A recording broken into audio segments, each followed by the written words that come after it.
Un rumor, apenas una frase, corrió de oído en oído y rompió la quietud polvorienta del pueblo. No nacieron de mí, sino para mí. Dicen que fue lo único que dijo aquel viejo cuando llegaron a recoger a los niños desaparecidos que había encontrado días antes. Como si esas palabras, encendidas por el sol de las 4 de la tarde, hubieran sido una barricada hecha de ternura. Pero antes de esa tarde, antes de la polvareda de los caballos, del sonido metálico de las hebillas y del crujir de las faldas, hubo una mañana de hollín, un olor a pan duro humedecido y una puerta entreabierta al borde de la soledad. El viejo, al que todos llamaban así, aunque tenía nombre, amanecía con el alba y con una tos que parecía desencajarle el pecho. Se llamaba Benicio Ortega, y en su juventud había sido herrero. Vivía solo a medio legua de Santa Amalia, en una casa baja de adobe con un gallinero flaco, un peral que resistía a duras penas y una fragua que ya casi no rugía. Sus manos, oscuras de carbón, guardaban el recuerdo de los caballos que domó a martillazos de paciencia, de las ruedas que enderezó y de las bisagras que salvó del chirrido eterno. Su vida se había ido encogiendo con los años hasta caber en una taza de café de olla, una mecedora y una fotografía gastada de su hija Alma, desaparecida 13 años atrás. Aquella mañana de viento frío, Benicio había salido a juntar leña seca por el arroyo de Lajas. El cielo lucía de un azul duro, sin pájaros, y el aire olía a agua que todavía no llegaba. Llevaba la pala al hombro cuando escuchó un ruido mínimo, un pequeño rumor de piedras apartándose con cuidado, como si unas manos muy pequeñas pidieran permiso a la tierra. Se detuvo, afinó el oído. Nada. Dio 2 pasos más.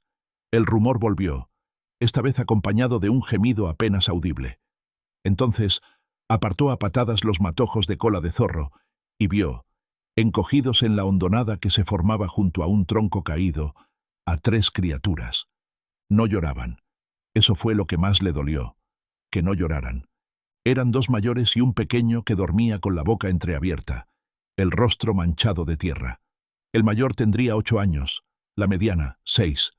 Estaban pálidos bajo la costra de polvo, con la mirada fija, como animales que hubieran pasado demasiado tiempo esperando un zarpazo. El niño mayor apretaba contra el pecho una bolsita de cuero, un amuleto de nada. La niña, de ojos grandes y serenos, sostenía la mano del pequeño como si en ese lazo estuviera anclado el mundo. Benicio bajó la pala, levantó las manos y habló como quien se dirige a una potranca asustada. «No voy a hacerles daño, hijos. ¿Me oyen?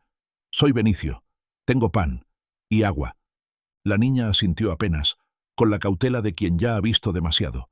El mayor, en cambio, frunció el ceño, dio un paso hacia adelante y se interpuso entre su hermana y el desconocido.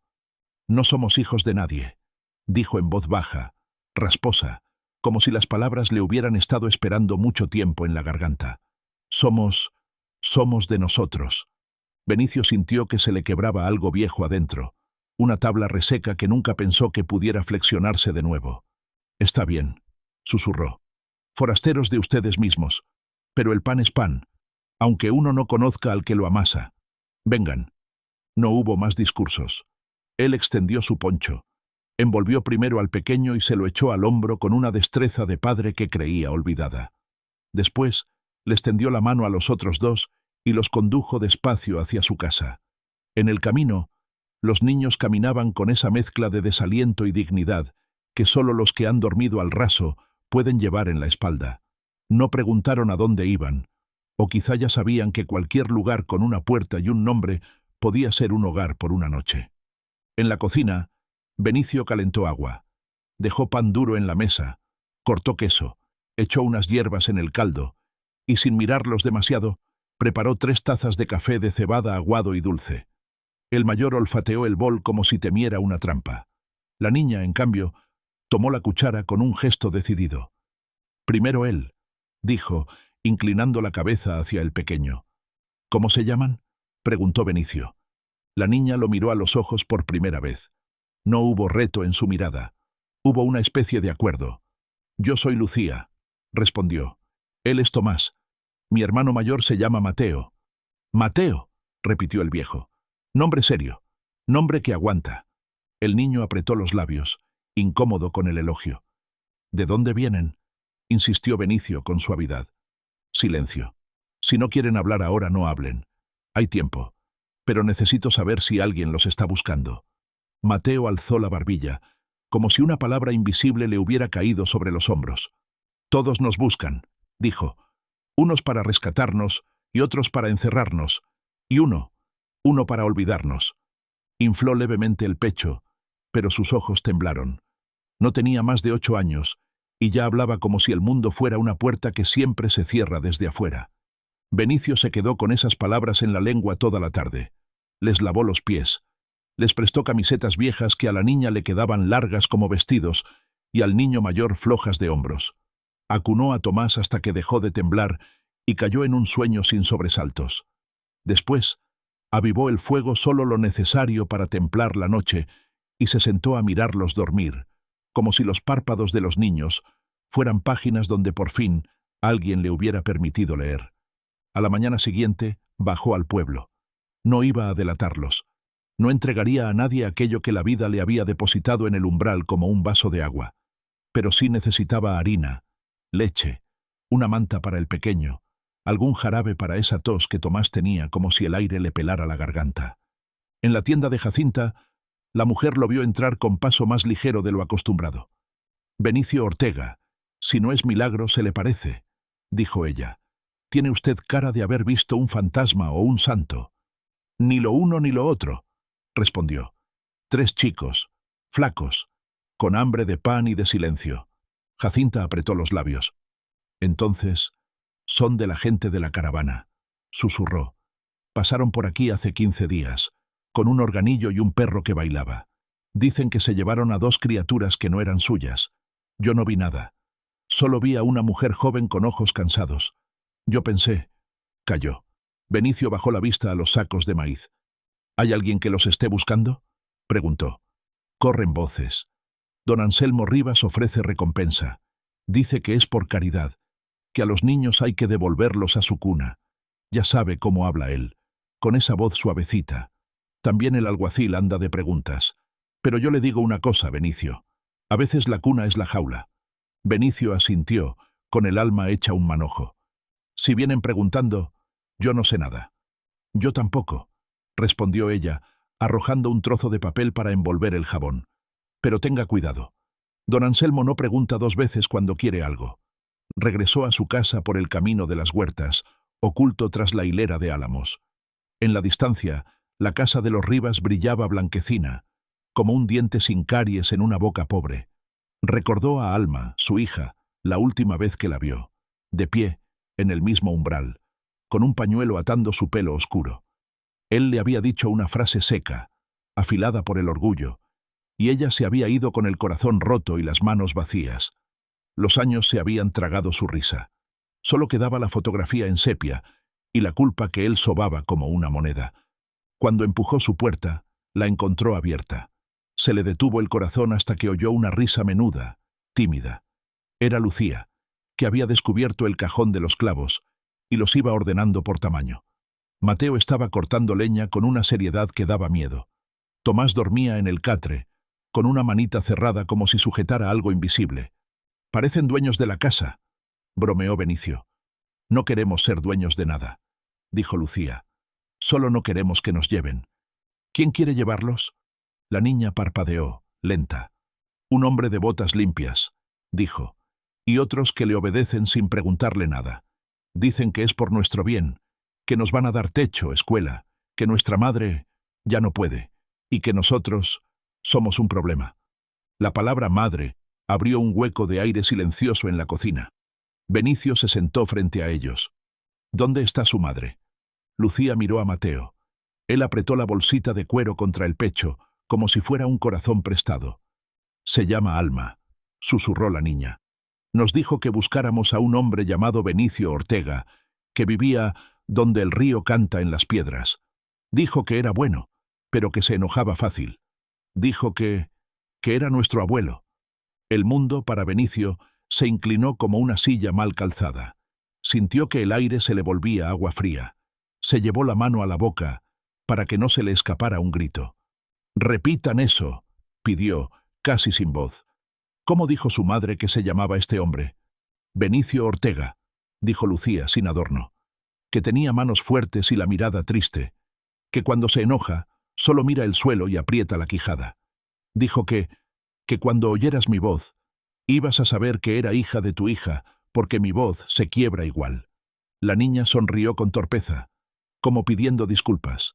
Benicio lloró en silencio, sin aspavientos, con esa vergüenza dulce de quien tropieza con un milagro que no merece. «Alma», murmuró. «Alma». «¿La conoces?», dijo Mateo con dureza. «Si la conoces, dime dónde está. ¿Y por qué tenemos que correr?». Benicio tragó saliva. «Si ustedes son mis nietos, el mundo ha estado demasiado tiempo empeñado en confundirse», consiguió articular. «Pero hay cosas que todavía no sé. ¿Dónde está Alma?».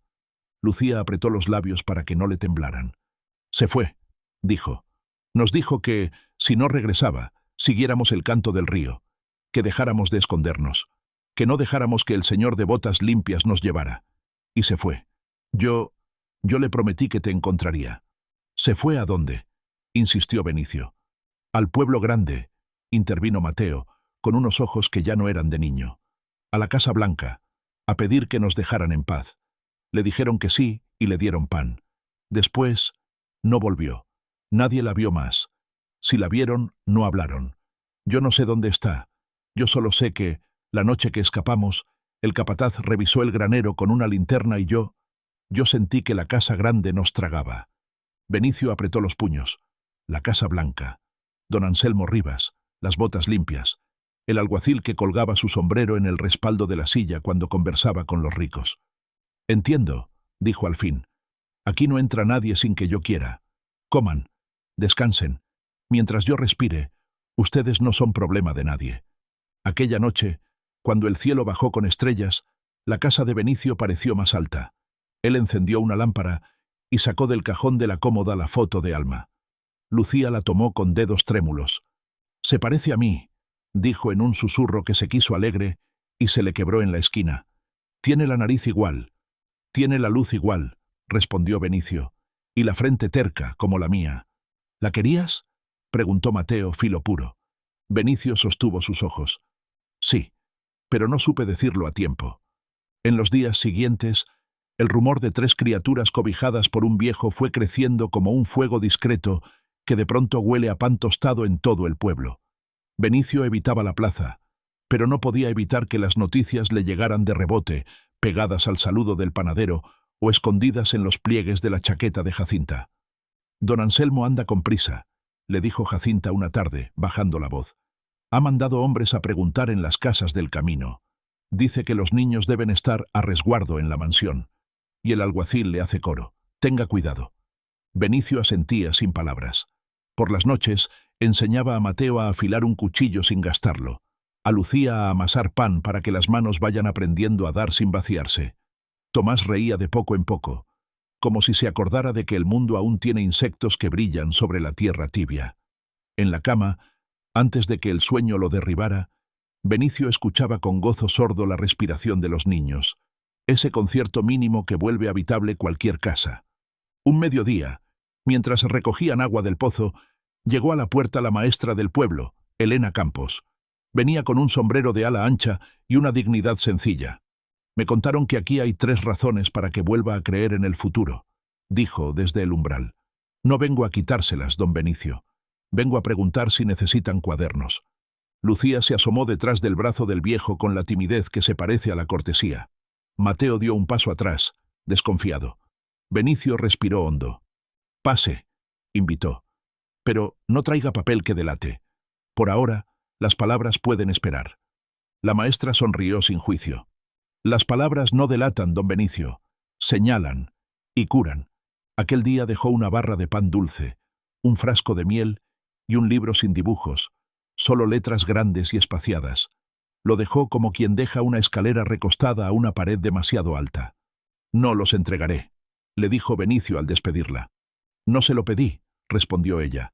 «Pero sepa que, si necesita que yo diga que no vi a nadie, yo no vi a nadie.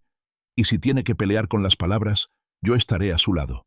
La tarde siguiente, cuando el sol ya empezaba a declinar y el aire olía a metal caliente, Llegó a la casa un hombre vestido de domingo. Llevaba un sombrero impecable y un pañuelo azul al cuello.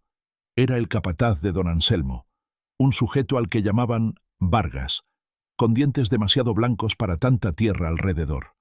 «Buenas», dijo, inclinando apenas la cabeza. «Vengo en nombre de la caridad de la Casa Grande. Sabemos que han sido vistos unos niños en estos pagos. Queremos llevarlos a un lugar mejor, a resguardo». Benicio lo miró como se mira un cuchillo cuando uno no quiere usarlo. «Aquí están a resguardo», respondió, «y están mejor. ¿Trae usted algún papel que diga que esos niños le pertenecen?» «Los niños pertenecen a su sangre», dijo Vargas, con sonrisa seca, «y su sangre ha pedido que los lleven con ella». «¿Su sangre?», intervino Mateo apareciendo a su lado, la mandíbula tensa. «¿Qué sangre?». Vargas lo miró como si se tratara de una cría díscola. «Tu padre, muchacho», dijo. «Don Anselmo es un hombre generoso. No permitiría que sus propios hijos, aunque no lleven su apellido, anden por ahí como perros sin dueño». El silencio que cayó entonces fue pesado como una silla arrojada al suelo. Benicio sintió que la tierra bajo sus pies cambiaba de forma. Miró a Mateo y vio en sus ojos un incendio de vergüenza y furia. «No», dijo el niño con una dignidad que no le cabía en el pecho. «Mi padre se llamaba Jacobo. Era arriero. Murió cuando yo tenía 3 años. Lo recuerdo. Tenía las manos rotas y la risa cansada. Era pobre. Ese hombre, el de la Casa Grande, no es mi padre». «Los lazos», repuso Vargas, con la condescendencia de un hombre bien alimentado, «no siempre son como uno cree. El patrón no busca escándalo, busca orden y bienestar». Benicio dio un paso adelante. «Dígale a su patrón que, si quiere hablar de la sangre, que venga él, y que traiga su propio corazón, no el suyo prestado. Aquí no entra nadie a llevarse nada que respira. No hoy». Vargas clavó los ojos en Benicio, como midiendo la distancia entre la amenaza y la conveniencia. Luego se acomodó el pañuelo y se retiró con una inclinación mínima. «Volveremos», dijo. Volvieron 2 días después, con más hombres y un cochecito cerrado. Venían también el alguacil del pueblo, don Beltrán, un hombre de bigote fino y palabras calculadas, y para sorpresa de muchos, el propio don Anselmo Rivas, con su traje de lino claro y su sonrisa de misa. Traían una manta limpia y una caja con juguetes de lata. Traían, sobre todo, la seguridad de quienes creen que el mundo debe obedecer su deseo si está empacado con la palabra bienestar. Benicio ya los esperaba. Había arreglado el porche, como si fuera a recibir a un invitado al que no quiere pero respeta. Lucía estaba adentro, con Tomás en brazos. Mateo, a su lado, tenía el mentón en alto. «Don Benicio», saludó el alguacil, «venimos en son de paz. Hay versiones encontradas sobre estos niños. Queremos evitar malas interpretaciones. Don Anselmo, por compasión y sentido de responsabilidad, ofrece llevarlos a su casa. Tendrán comida, un techo y hasta una maestra particular. Todo por su bien». «El bien», dijo Benicio, «no se anuncia envuelto en lista de beneficios. Se demuestra. ¿Dónde está la madre de estos niños?». La sonrisa de don Anselmo no vaciló. «Lamento decirle que la joven no está en condiciones de hacerse cargo», respondió, con esa voz aceitosa. «Es mejor no remover el pasado. Hay cosas que conviene olvidar para que los chicos crezcan derechos». Benicio se quitó el sombrero y lo sostuvo contra el pecho. «Yo no puedo olvidar», dijo. «Y estos niños, menos». «Don Benicio», intervino el alguacil, con tono que pretendía ser amable. «No queremos problemas. El pueblo está inquieto. Todos hablan. Dicen que usted, solo con su edad, no está en condiciones. ¿Qué hará si el pequeño enferma? ¿Cómo los mandará a la escuela? ¿Quién responderá si algo les pasa?». Benicio respiró hondo y miró a Mateo. Lo vio crecer en un segundo, como crecen los hijos cuando deciden que ya no van a recibir permiso para ser valientes. El niño dio un paso y se plantó frente al traje de lino. «No queremos su casa», dijo. «No queremos su maestra. Queremos quedarnos aquí». «Tú no decides», respondió don Anselmo sin mirarlo. «Un niño no decide nada de esto». La voz que habló entonces no fue la de Benicio, ni la de Mateo, ni la de la niña. Fue una voz menuda y clara que llegó desde adentro, llevada por los pasos de Lucía, que sostenía a Tomás como se sostiene una verdad muy frágil. Nuestra madre nos dijo que buscáramos a nuestro abuelo, dijo, y lo encontramos. Él es. No nacimos de él, pero nacimos para él. Hubo por un instante un temblor pequeño en el aire, como si hasta los grillos pararan de frotar sus patas para escuchar. Don Anselmo frunció apenas los ojos, herido en algún sitio que no quería reconocer. El alguacil se aclaró la garganta, molesto con ese hachazo de claridad. Las emociones están bien, dijo, pero la realidad es otra. Don Benicio, necesitamos que entregue a los niños para ponerlos a resguardo mientras aclaramos el asunto. Entonces, el viejo dejó sobre la silla su sombrero, dio 2 pasos y se colocó delante de su puerta con una calma que parecía una hoguera bajo la arena. Yo también pongo a los niños a resguardo, dijo. No con papeles, con la vida. Y ya escucharon a la niña. No nacieron de mí, sino para mí. Y no me los voy a quitar del pecho porque a ustedes les convenga que estén en otra foto. El alguacil abrió la boca para decir algo, pero se detuvo. No había amenaza en la voz del viejo. Había verdad, de esa que no necesita empujones. Don Anselmo, dijo al fin Beltrán, bajando el tono. Tal vez convenga hablarlo en otra ocasión. Nadie quiere un escándalo frente a la casa de un hombre de bien. Un escándalo es dejar a 3 criaturas donde no corresponde, repuso Rivas, más pálido que antes. Yo solo quiero evitar que el pueblo me apunte con malas intenciones. El pueblo ya apunta, dijo una voz a la izquierda. Era la maestra Elena, que se había acercado sin que nadie la viera. A su lado, media docena de vecinos observaba en silencio. Jacinta, el panadero, un arriero, un par de mujeres con delantales. Nadie traía piedras, traían ojos, y eso basta. Todos hemos escuchado lo suficiente para entender que los niños han elegido, continuó la maestra, y que el viejo no se esconde. Si quieren discutir de sangre, discútanlo con el sol de testigo, pero no ahora, ni aquí. Don Anselmo, herido en su orgullo, bajó la vista a sus botas, impecables. Era un hombre acostumbrado a mover hilos que no se ven, y frente a esa puerta pobre y esa multitud discreta, los hilos se le habían vuelto cuerdas enredadas. Volveré, dijo con frialdad. Volveré con razones y con testimonios. Y yo lo escucharé, replicó Benicio. Pero hasta entonces, los niños se quedan, y si a alguien se le ocurre venir de noche, se topará con mi vigilia. No hubo más palabras. Los hombres de Rivas dieron media vuelta. El cochecito cerró sus cortinas. La polvareda que levantaron al irse tardó en asentarse. El alguacil lanzó una mirada que era un aviso y se alejó en silencio. Cuando quedaron solos, Benicio apoyó la frente en el marco de la puerta. No temblaba. O quizás sí, pero era un temblor de árbol, no de rama. Mateo estaba a su lado, rígido como un poste joven.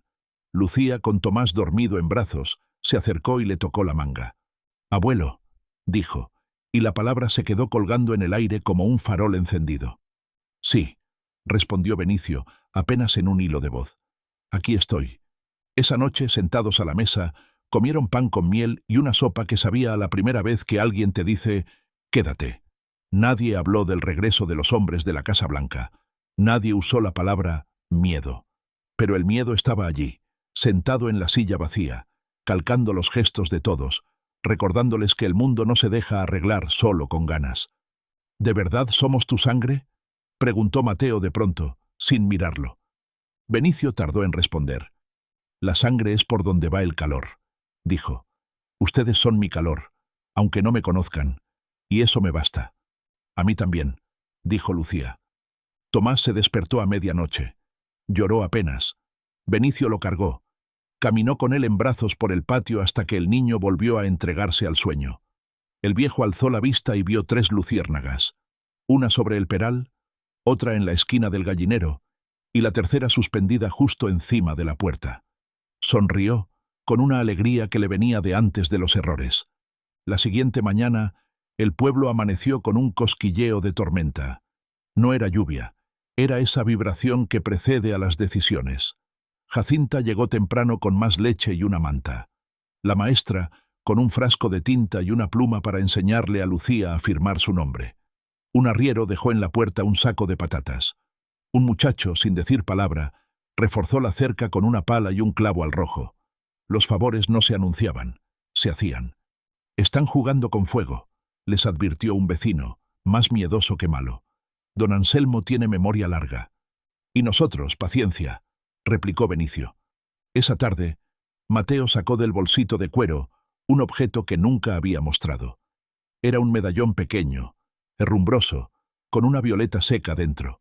Benicio lo tomó con manos que deseaban temblar y se sujetaron a sí mismas.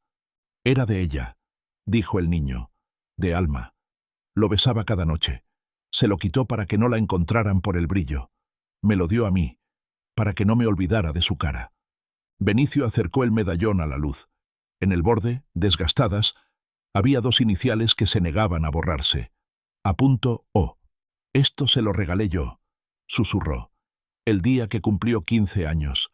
Le dije que, mientras guardara la flor, siempre tendría una primavera. Y la perdí, Mateo. La perdí por una frase que no tendría que haber dicho. No me lo perdoné nunca. Puedes empezar ahora, dijo Mateo. Si te quedas con nosotros. Benicio levantó la mirada y encontró en los ojos del niño un pacto. Me quedaré, dijo. Me quedaré aunque el mundo entero se empeñe en llevarlos. Y si me queda poco tiempo, será tiempo suyo. La tormenta, cuando llegó, no trajo agua. Trajo jinetes. Primero se oyó el rumor de cascos en la distancia, luego se vio la polvareda, y después el brillo de hebillas y una sombra larga proyectada por un coche aún más grande que el anterior. Habían decidido volver rápido, y habían decidido volver con todo. Lucía, que estaba cosiendo un botón con hilo azul, un hilo demasiado alegre para la tensión de sus dedos, se quedó quieta. Mateo fue a la puerta y se plantó allí, sin teatro. Tomás, en el catre, murmuró un sueño. No vamos a pelear, dijo Benicio, más para sí que para los otros. Vamos a decir la verdad.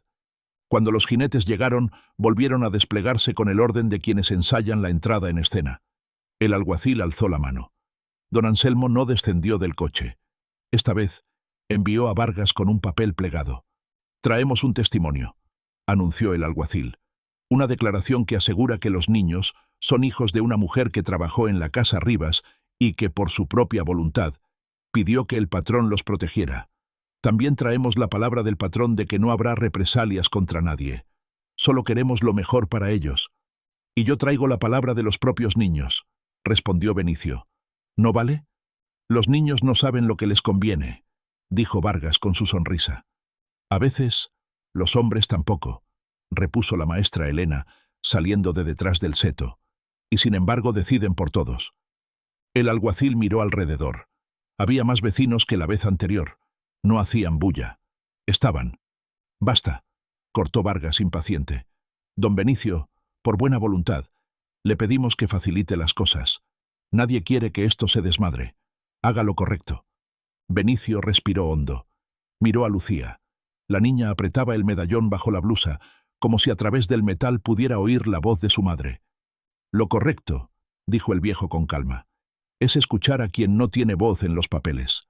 Estos niños llegaron a mi puerta y, desde entonces, mi casa tiene un latido.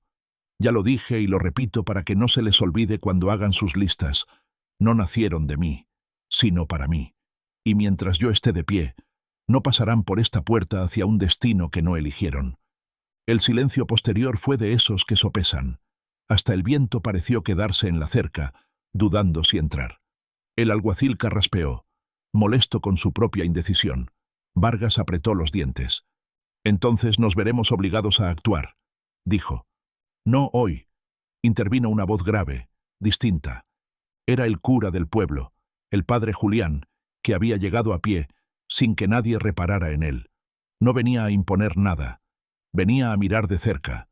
Se descubrió la cabeza con respeto. No soy juez, dijo, ni vengo a hablar de autoridad, solo vengo a decir lo que veo. Aquí hay miedo y aquí hay amor. Y donde hay amor, cualquier prisa es peligrosa. Don Anselmo, dentro del coche, golpeó con los nudillos la madera del marco, impaciente. Quiso decir algo, pero se contuvo. Tal vez recordaba que el pueblo, cuando decide, no necesita ir a ninguna parte. Convierte la calle en plaza. Mañana al amanecer, anunció el alguacil, buscando un territorio de orden. Vendré con 2 testigos y escucharé, uno por uno, a estos niños. No firmaré nada hoy. Y si quieren protestar, protesten. Pero ahora nos retiramos. No lo tomen por debilidad, llámenlo prudencia. Se fueron. La tarde quedó llena de grillos otra vez. Benicio notó que le dolían las manos, no de puños, sino de sostener, que es un trabajo más pesado. Lucía se acercó en silencio y con cuidado infinito le colocó el medallón al cuello. «Para que no lo pierdas más», dijo. «Para que Alma no se pierda más», respondió él. Aquella noche, el pueblo durmió a medias, algunos con la vela encendida, otros con el oído puesto en la puerta. Benicio, sentado en la mecedora del porche, miró el cielo y prometió en voz baja: «No vuelvo a llegar tarde a lo que me necesita». No había héroes, no había redobles. Había un viejo, 3 niños, una maestra que no se cansaba, una tendera con pan y un puñado de vecinos dispuestos a ser testigos. Y a veces, con eso, se empieza a torcer el destino. Al alba, cuando los gallos todavía dudaban si cantar, una sombra se recortó contra la línea del horizonte y avanzó sola, a pie, por el camino que llevaba a la casa de Benicio. Caminaba con la urgencia de quien es dueño de una noticia que pesa. Era un mozo de la mansión, un muchacho que no levantaba mucha voz, pero que lo veía todo. Llegó sudoroso, se quitó el sombrero y habló jadeando. «Vengo de parte de alguien que no puede venir», dijo, «de una mujer que tiene miedo y que quiere hablar. Dice que los niños no mienten y que la verdad no está en los papeles». «¿Quién es?», preguntó Benicio, levantándose despacio. El mozo bajó la mirada. «Se llama Elvira», susurró. «Fue amiga de Alma, sabe cosas de la Casa Blanca y quiere contarlas, pero no aquí. Dice que esta tarde, cuando el sol esté alto, irá al Pozo Viejo, el que está detrás de los álamos. Que vaya usted, que vaya solo, y que lleve el medallón».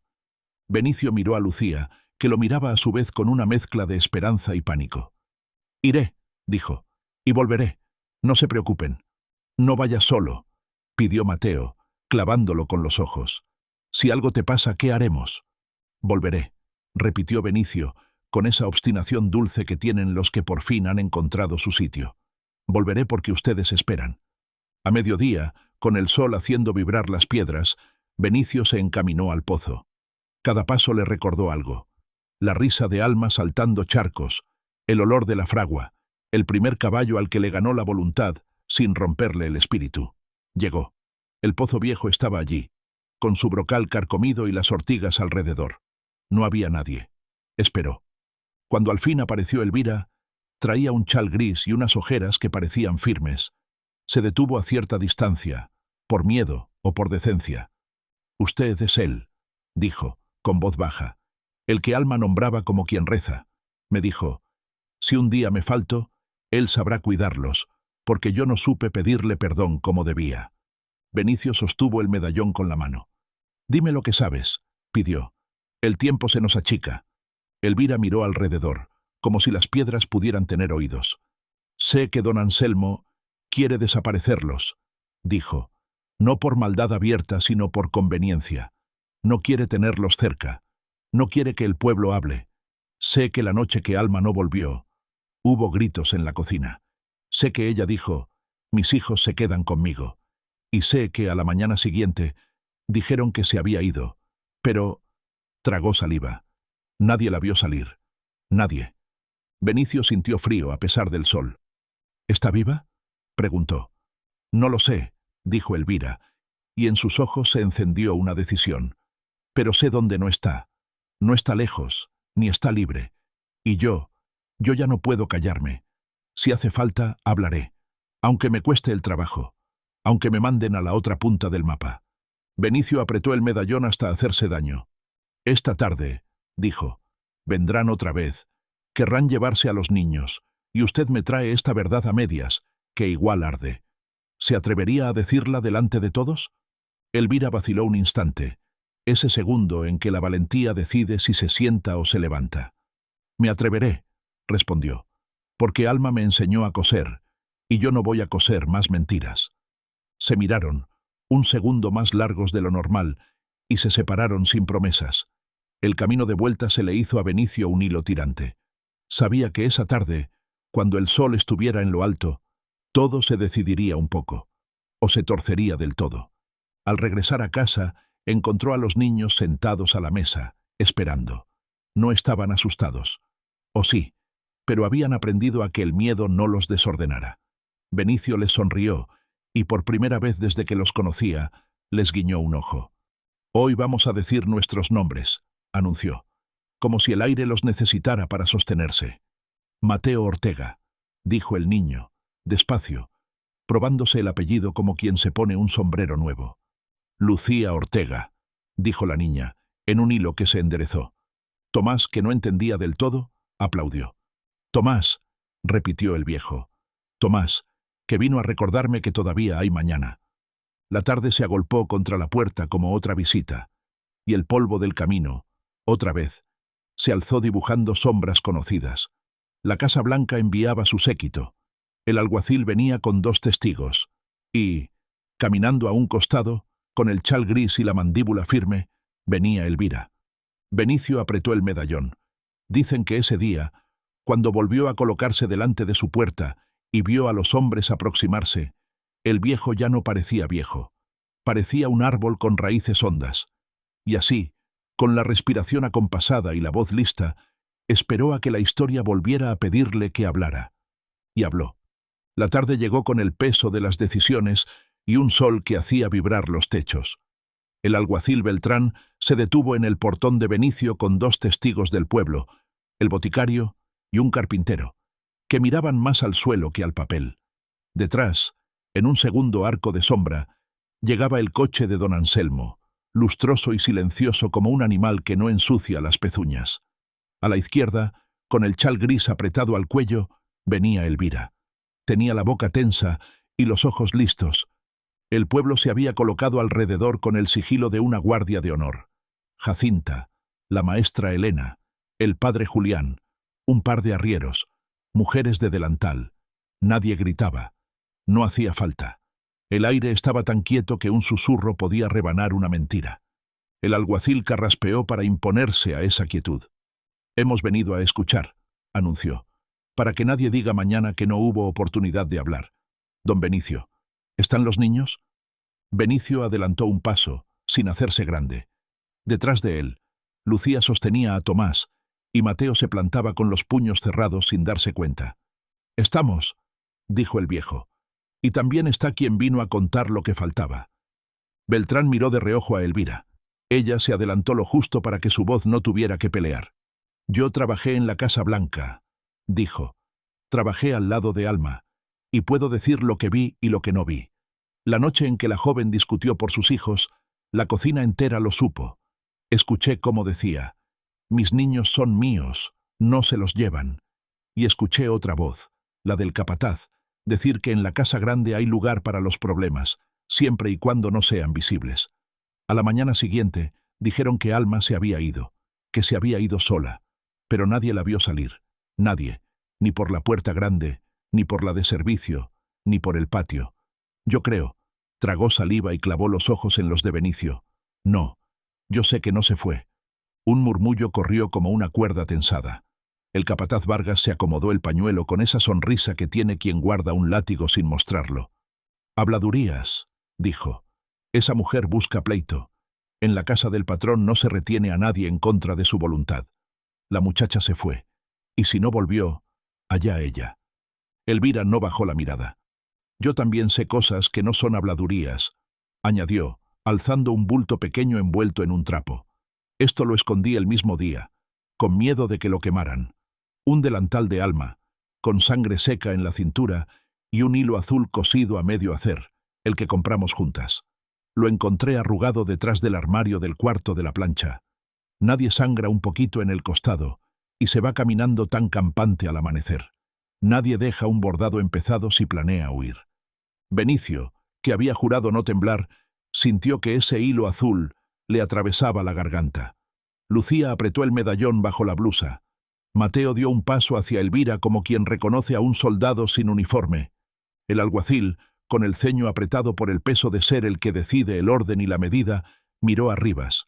El patrón, sentado en su coche, sostenía el bastón en vertical, como si fuera un ancla. «Esto no prueba nada», dijo con una calma que pedía obediencia. Una prenda vieja, un cuento de cocina. Mi caridad está siendo manchada por chismes. Lo único que importa aquí son los niños. Hay que protegerlos de la intemperie y de los rencores. Yo ofrezco techo y educación. Ofrece olvido, respondió la maestra Elena, cruzando el umbral del miedo. Y el olvido siempre tiene la forma de quien puede pagar la versión que le conviene. Maestra, la advirtió Beltrán, no vinimos a filosofar. No, replicó ella. Vinimos a escuchar, y la verdad no siempre lleva un sello. Vargas avanzó un paso, cansado de sutilezas. Alguacil, cumpla con su deber. Retiremos a los niños para su resguardo mientras se aclara. El patrón lo ha dicho. La palabra retiremos sonó a remolque. Benicio apoyó la mano en el marco de su puerta con esa calma caliente que ya todos le conocían. No alzó la voz. No hacía falta. Si alguien se lleva a estos niños sin que lo decidan sus corazones, tendrá que pasar por encima de una casa que aprendió a latir de nuevo, dijo, y por encima de la gente que hoy mira, y por encima de una frase que no se me despegó desde que la dije, no nacieron de mí, sino para mí. Vaya buscándose otro verbo, alguacil. Retirar, no entra aquí. El padre Julián, que había permanecido con las manos cruzadas, dio un paso y puso lo suyo donde había que ponerlo. Propongo otra cosa, intervino, con la autoridad mansa de quien no manda. La Casa Blanca no va a venir a la verdad. Habrá que ir a buscarla. Si la sospecha es que la joven no se fue, revisemos la mansión. Con ojos del pueblo y del patrón. Hoy, con luz. A esa propuesta, el aire cambió de forma, como si se hubiera corrido el mueble más pesado de una sala cerrada. Rivas, por primera vez, apretó los labios. Mi casa no es plaza, dijo, con una dulzura trenzada de acero. No voy a permitir una romería en mis corredores. Si quieren preguntas, háganlas en la calle. Allí respondo. La calle también es su casa, le contestó Jacinta, con un valor que no sabía que tenía. Allí comemos lo que usted paga. Allí se siente la sombra de sus decisiones. No se venga con delicadezas ahora. Beltrán sopesó la situación como quien sopesaría un costal de harina que podría romperse. Una inspección es mucho, dijo, pero negarse hoy es más. Propongo, miró a Rivas, una visita breve, en presencia de usted, de mí y de 2 testigos. Revisaremos cocina, cuarto de plancha, bodegas, sótanos. Nada de recámaras, nada de frivolidades. Queremos confirmar que nadie está donde no debe. Y se acabó. Rivas calculó tiempos, humillaciones, ventajas. Una vuelta rápida. Accedió por fin, para cerrar esta comedia. Y si no se encuentra nada, no quiero volver a escuchar el nombre de esa muchacha en mi puerta. Si se encuentra, dijo Benicio con una serenidad que no necesitaba condicionales, no hará falta discutir lo que sigue. Se sabrá solo. El acuerdo se selló con pasos. La comitiva echó a andar como se camina cuando ya no se puede volver al día anterior. Delante, el alguacil. A su lado, don Anselmo, sostenido por su bastón y por el orgullo. Detrás Elvira, con el chal como una armadura. Benicio y los niños, la maestra, el padre. Detrás, el pueblo. Nadie hablaba en voz alta, pero había frases que corrían por debajo como agua en un zanjón. Que sea lo que deba. Que no le tiemble la voz. Que esté viva. La Casa Blanca se levantaba al final del camino como una promesa torcida. El patio, impecable. Las macetas, alineadas como soldados. El portal, recién encalado. Una gaviota de madera pendía del alero movida por un viento que no se decidía a soplar. Rivas avanzó primero, con la seguridad de quien sabe dónde está cada sombra. Abrió la puerta con su llave larga. Un aroma a cera y sopa densa salió a recibirlos. «Rápido», marcó el paso. «Cocina, cuarto de plancha, bodega, sótano. Terminen con esto». La cocina estaba limpia con obstinación. El fogón, reluciente. El suelo, sin migas. Aún así, hay olores que no obedecen al trapo. Persistía un tufo agrio, como de tela guardada mojada. Elvira respiró hondo. Caminó directo al armario del fondo y, sin pedir permiso, arrancó del hueco trasero el cajoncito donde, meses atrás, había escondido el delantal. Allí, ahora, solo había polvo. «Aquí», dijo. Fue. El cuarto de la plancha los recibió con calor. aunque la plancha dormía. En la mesa, olvidados por nadie, unos hilos azules enredados eran la mueca de un destino recién cortado. Lucía alargó la mano y tocó ese hilo como si fuera un latido. La bodega, al fondo, olía a vino y a patata. Nada. El sótano, sin embargo, exigía un candil. Beltrán encendió uno y bajó con Vargas. Benicio se plantó en la boca de la escalera con Lucía de la mano. Mateo siguió con la vista el temblor del fuego. Tomás, en brazos del padre Julián, metió los dedos en la barba del cura con una confianza antigua que a todos les rompió una grieta de ternura. Los escalones chillaron. El aire abajo era denso, de piedras que sudan. El candil dibujó, a trompicones, un rectángulo tras otro, toneles, sacos, un baúl, y luego, al fondo, una puerta pequeña, de esas que uno no ve si no viene a verla. Tenía un cerrojo y una cadena. «Esa puerta no se abre», dijo Vargas rápido. «Da a la pared. Antiguo acceso a un aljibe». Se selló. «Entonces no nos costará nada comprobarlo», repuso Beltrán, con un filo nuevo que le nació de golpe. El capataz buscó con la mirada a su patrón. Rivas no bajaba. No baja un patrón cuando teme. Vargas sacó un manojo de llaves y al azar probó dos. Ninguna. Probó una tercera. El metal cantó. La cadena cayó a un costado con un sonido que nadie quiso interpretar como señal. Abrieron. La puerta no daba a la pared. Daba a un pasadizo corto coronado por otra puerta de tabla, con una rejilla alta apenas. Por esa rejilla no entraba el sol, solo el rumor de los pasos en el sótano cuando alguien pasaba cerca. Beltrán acercó el candil a la rejilla y, antes de decir nada, retrocedió medio palmo, como si una brisa muy tenue le hubiera tocado la cara con dedos de madre. Se inclinó y, sin hacer teatro, dijo: «¿Hay alguien?». El silencio respondió como responde cuando se acostumbra a no existir. Después, una tos leve, seca, casi un gesto. Y entonces, una voz, ronca, vencida y aún digna. No dijo «aquí», dijo «¿Lucía?». El mundo, para Lucía, se convirtió en esa palabra. No era una pregunta, era un espejo. Bajó los escalones sin esperar permiso, arrastrando a Benicio, que ya no sentía las rodillas. La voz volvió, temblorosa, con la urgencia de alguien que quiere creer y tiene miedo de matarse la esperanza sola. «¿Lucía? ¿Mateo? ¿Mi Tomás?». «Mamá», dijo la niña, y ese hilo cruzó el pasillo como si hubiera sido tendido desde el inicio de los tiempos para ese instante. Hubo segundos de locura controlada. El cerrojo que se resistía, el candil que casi cae, el padre que se adelanta, Vargas que intenta un no, el pueblo que desde arriba sabe sin ver. Benicio, que había sido herrero, hizo lo que su memoria le pidió. Con un golpe limpio, con la fuerza en el punto justo y no en la furia, reventó el cerrojo. La puerta se abrió como se abren los pechos cuando el aire vuelve. Adentro, en un cuartito sin ventanas, con una manta fina y una jarra vacía, estaba Alma, pálida, más flaca, con el pelo pegado a la sien y los ojos enormes que él recordaba de cuando niña. Estaba de pie, porque la dignidad no sabe sentarse en el momento del reencuentro. Abrió los brazos y los niños se arrojaron a ese hueco que hacía meses los esperaba en silencio. No lloraron gritos, lloraron bajo, como se llora una verdad que por fin encuentra su silla. Benicio, un paso atrás, se sostuvo la cara con las manos. No se permitió caer. Tenía que mirar. Tenía que guardar en la retina ese cuadro, para cuando la noche volviera a intentar su oficio. Elvira entró tras ellos, con las manos en la boca. Se quitó el chal y lo echó sobre los hombros de Alma como quien viste a una reina. El padre Julián miró al techo y cerró los ojos medio segundo. La maestra apretó el puño hasta clavarse las uñas. Beltrán, sin perder el oficio, se volvió despacio hacia Vargas. «¿Sellado?» dijo. Preguntó, sin levantar la voz. El capataz sostuvo su mirada lo que sostiene un pavo el cuchillo antes de mirar al cielo. Era por su bien, atinó.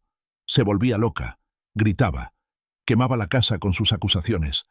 El patrón solo quiso que se calmara. Nadie la dañó. Se le daba de comer, se le daba agua, se le quitó el mundo, lo cortó Benicio, y por primera vez su voz trajo adentro de sí la tempestad que había domado. Se le quitó el sol, se le quitó la palabra. Eso también es matar de a poco. Y aquí no vino nadie a medir cuánto dolor es legal. Aquí vinimos a mirar y a entender. Y ya entendimos. Rivas no bajó al sótano. Lo trajeron arriba la vergüenza ajena y el rumor del pueblo que subía, uno por uno, con los ojos encendidos. Cuando vio a Alma salir, custodiada por los brazos de sus hijos, dio un paso, involuntario. Ella lo miró. No dijo acusación. No dijo culpa. Dijo, mis hijos no te pertenecen. Mi silencio tampoco. Aquí termina lo que me debes. No había látigos, ni pistolas, ni estampidas. Había un hombre rico que, por primera vez, no encontraba una silla donde sentarse dentro de su propio patio. Y había un pueblo asistiendo a ese acto íntimo de despojar a un poderoso de su armadura sin tocarlo. Elvira habló detrás de Alma, sin miedo ya. Fui cobarde mucho tiempo, no más. Si me echan, bordaré en otra mesa, pero no seguiré cosiendo un mantel para tapar este cuarto. El pueblo, que no necesitaba vítores, asentía con la barbilla. Jacinta se adelantó con una manta limpia. La maestra estiró la mano para sostener a Tomás. Mateo se colocó a la derecha de su madre como un capitán chiquito que supiera su puesto. Lucía, con la frente alta, dijo sin hacer ruido, «Nos vamos a casa». «No», intervino Rivas por fin, con la voz hinchada por el hábito de mandar y por un miedo pequeño que crecía rápido. «Aquí no se llevan nada sin que yo...». No terminó la frase, no porque alguien lo interrumpiera, sino porque la frase no tenía dónde apoyarse. El padre Julián lo miró con una compasión triste y le hizo un gesto mínimo a Beltrán.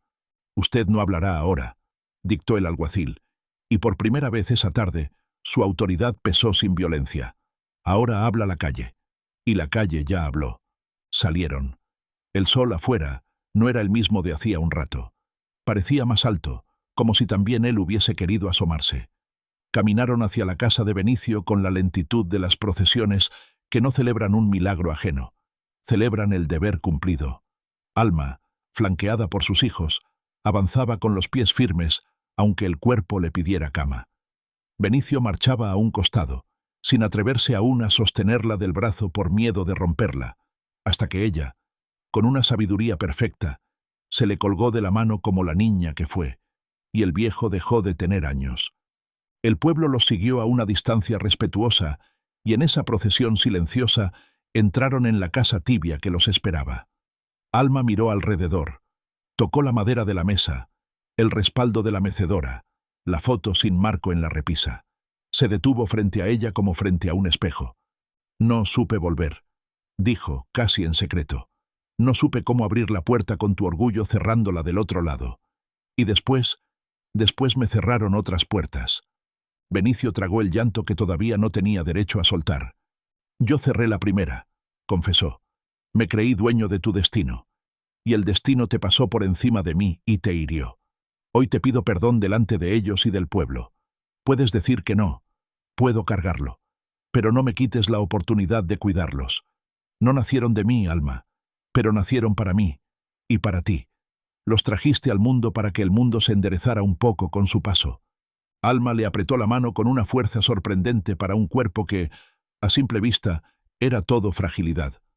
«No vine a castigarte», dijo, «vine a vivir. Y la vida empieza sentándonos a la mesa».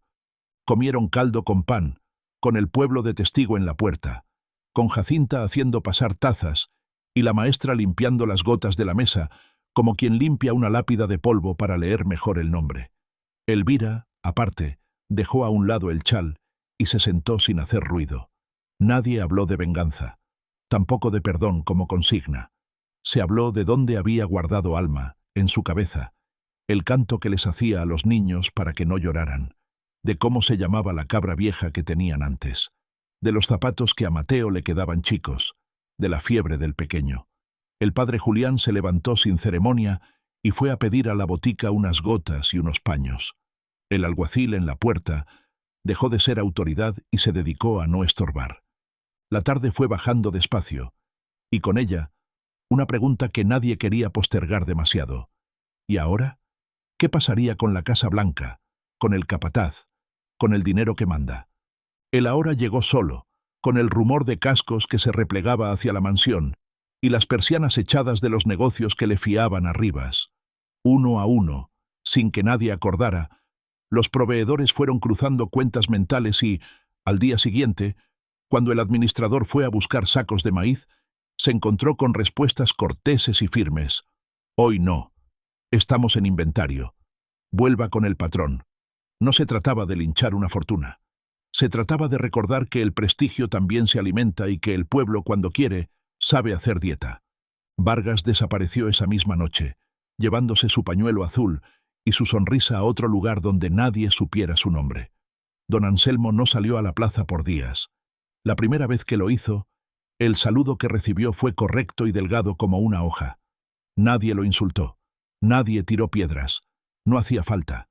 La Casa Blanca, tan llena siempre, empezó a tener ecos, y hay gente que tolera todo menos su propio eco. En la casa de Benicio, en cambio, el ruido parecía música.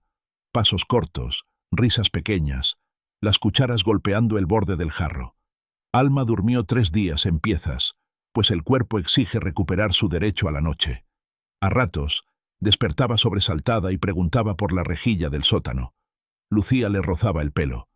No, mamá, eso quedó lejos. Aquí hay ventana. Mateo le contaba, nervioso y orgulloso, cómo afilaba un cuchillo. Tomás, en su idioma de 2 años, convertía la tragedia en 3 sílabas felices.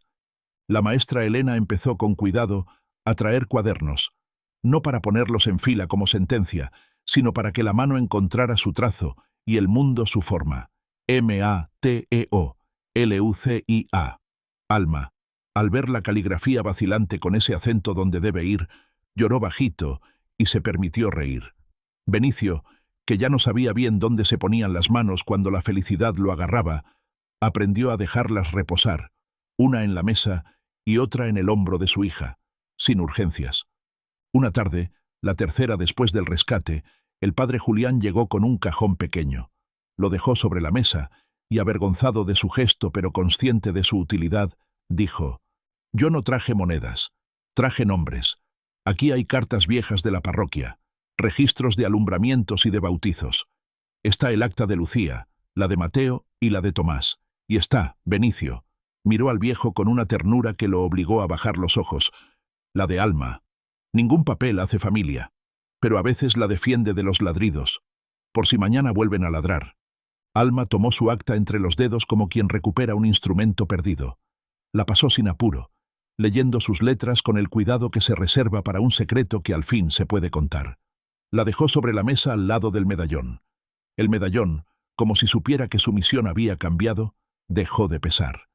«Padre», dijo Benicio, con una timidez nueva en su voz curtida, «yo no sé de rezos largos, pero si hay una manera de bendecir una mesa sin que se nos caigan los ojos de vergüenza por lo que hicimos mal, hágala». El cura sonrió y dijo pocas palabras, las justas. No invocó cosas que asustan a los niños. Invocó el pan y el nombre. «Que en esta mesa nadie se sienta de paso», dijo. Y todos dijeron «Amén», sin miedo. No todo fue risa. A los pocos días, Beltrán se apareció de nuevo con el sombrero en la mano. «Vengo a comunicar una decisión», anunció. «No mía, del pueblo. Yo solo pongo firma.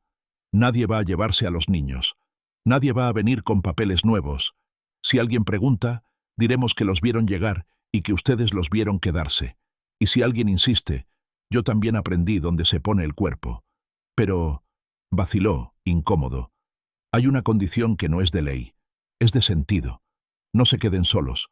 Esto recién empieza. Los ricos no sueltan fácil lo que sienten suyo. Si necesitan, silben. En serio, silben. Ya varios saben que este silbido es distinto al de juntar ganado». Aquella misma tarde, el pueblo improvisó un silbido.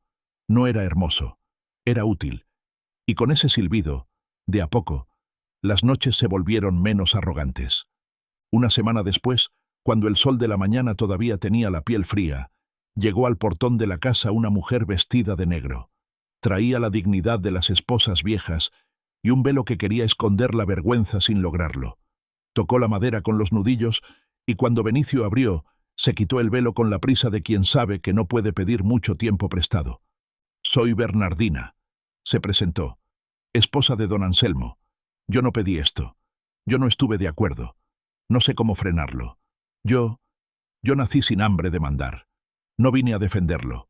Vine a decirle, Alma, que en mi casa no habrá más llaves para ti, si te sirve. Y vine a traer esto. Sacó de un bolsillo interior un papel doblado.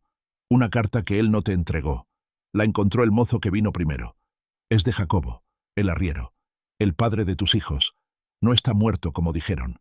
Está vivo. Lo vi. Lo mandaron lejos, a una ruta que nunca acaba. Preguntó por ti. Le mentí. No quise. Me ordenaron. Hoy ya no puedo seguir obedeciendo. Alma sintió que la habitación giraba. El nombre de Jacobo no era un dolor nuevo. Era un dolor al que se le abría una ventana. Tomó la carta con manos que no sabían leer lo suficiente, pero sí reconocían los trazos de lo amado. La maestra, al lado, la ayudó a descifrar en voz baja, como si recitara una canción que se aprende en la infancia. Alma mía, me mandan por la ruta larga. Dicen que es trabajo. Yo digo que es destierro. No te busco porque temo por ti. No me busques porque temo por ti. Sostén a nuestros niños. Yo volveré sin permiso. Si no vuelvo, enséñales que nadie les debe su nombre. Te amo sin ruidos. Jacobo. Alma cerró los ojos. No lloró como antes. Lloró de pie. Benicio apoyó la mano en su espalda. Bernardina, la señora de negro, se retiró sin pedir redención. Nadie se la ofreció. Ya habría tiempo de saber quién era entre las sombras.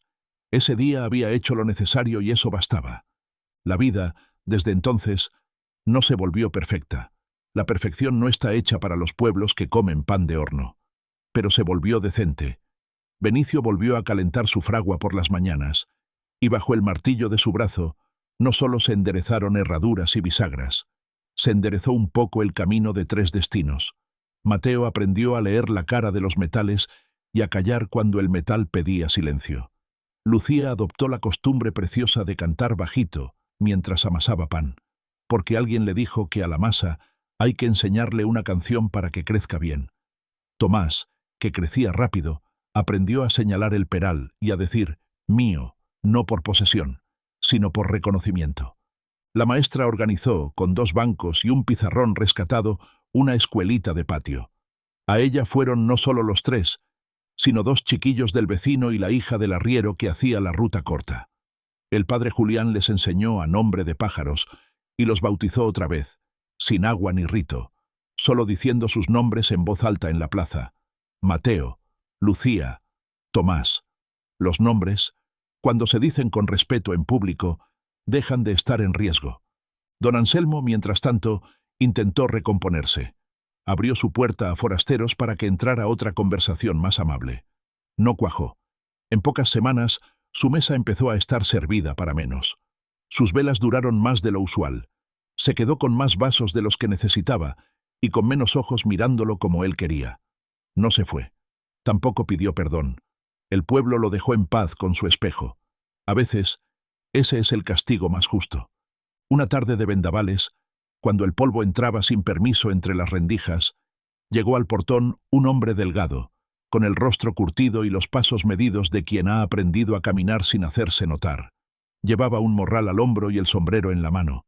Se detuvo ante Benicio con la humildad de los que nacieron sin poder y el orgullo de los que no aprendieron a agachar la cabeza delante del mal.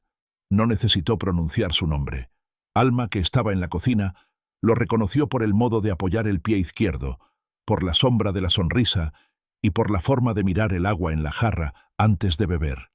«Jacobo», dijo ella, y el viento, por una vez, no se atrevió a mover nada.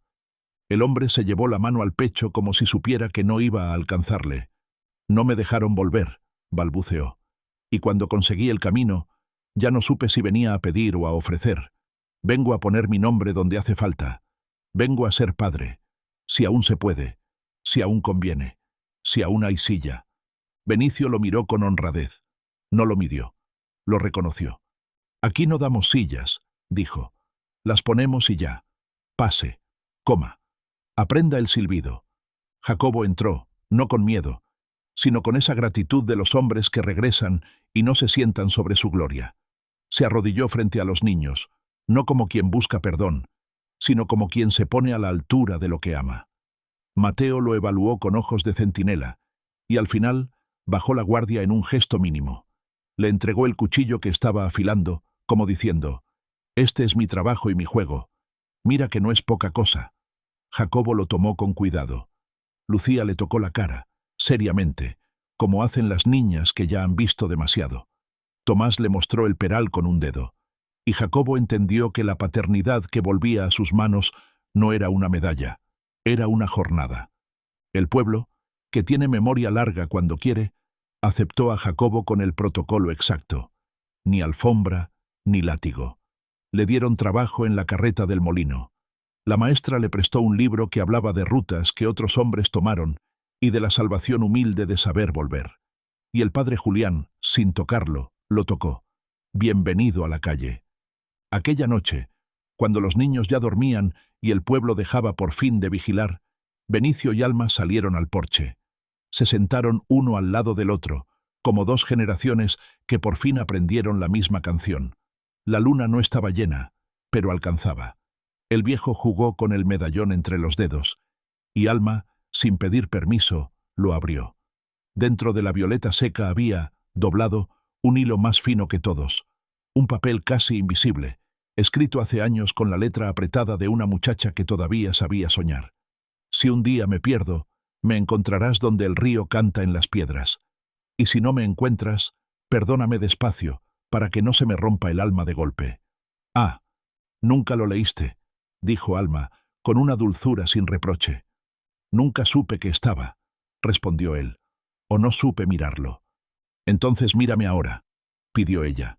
Él la miró, no como se mira lo perdido que vuelve, sino como se mira lo que nunca debió haberse ido, y habló despacio, como martillando una herradura para que no lastime al caballo. Yo no puedo enmendar los años, pero puedo enderezar los que me queden. Mañana levantaremos una sombra en el patio para que los niños lean a la fresca. Y pasado, iré con Jacobo a la ruta corta para que aprenda el silbido.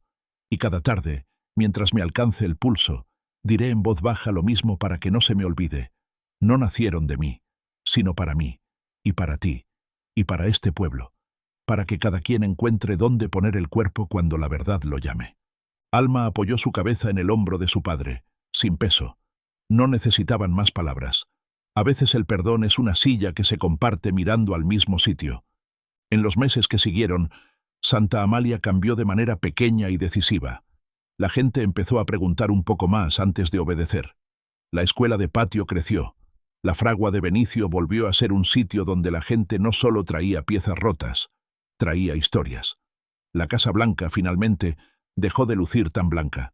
El encalado se fue cayendo a manchones, y nadie tuvo prisa por llamar al peón que trepa con el cubo. No por maldad, por justicia. Don Anselmo, una mañana, montó su caballo y se fue por la ruta que lleva a ningún lado seguro. Dicen que quiso vender la finca y no consiguió comprador que lo dejara dormir. Dicen que se instaló más allá del cerro, donde nadie lo conocía. Dicen tantas cosas que a nadie le interesa fijarlas. El pueblo no celebró su partida, solo respiró mejor. Un año después, el peral de Benicio dio fruta como en sus mejores épocas. La primera pera la cortó Lucía y la partió en 4. Para su madre, para su abuelo, para su padre y para ella. Tomás, protestón y risueño, acabó con el jugo en la barbilla. Mateo, ya con el cuerpo que empieza a estirarse, se ofreció a enderezar la tapa del pozo del vecino, que no encajaba. Nadie lo mandó. Lo hizo porque ahora sabía que enderezar cosas era un oficio y una manera de estar en el mundo. Aquel mismo día, al atardecer, llegaron a la casa un puñado de vecinos con pan, cuerdas y risas. Jacinta trajo un espejo pequeño que había guardado para cuando haga falta vernos bien. La maestra, una lista de palabras nuevas que los niños habían aprendido. El padre, una bendición corta para la cosecha. Elvira, un bordado con hilo azul donde, sin adornos, se leía: que nadie se encierre donde el pueblo pueda abrir. Benicio los hizo pasar. El patio se llenó de sillitas y de voces. No hubo discursos. Hubo ese murmullo hermoso de la gente que sabe que ya no le hace falta un permiso para quererse. Y cuando el primer lucero se encendió, alguien pidió, no se supo quién, que el viejo repitiera su frase. No porque hiciera falta, sino porque hay palabras que, cuando se dicen en grupo, acostumbran al corazón a la altura exacta. Benicio se puso de pie sin teatro. No alzó la voz. Dejó que lo sostuviera la noche, que ahora sí, por fin, era suya. Miró a los niños, miró a su hija, miró al pueblo, y dijo, no nacieron de mí, sino para mí. Hubo silencio un segundo, de esos que hacen nido, y luego vino el sonido más elocuente que puede hacer un pueblo. Mesas moviéndose para acercarse, sillas arrastradas para dar lugar, vasos alzados sin chocarlos, risas que no piden permiso, una canción que alguien entonó sin saber que la sabía. No hubo fuegos artificiales, hubo luciérnagas, no hubo sentencia, hubo decisión, no hubo héroes únicos.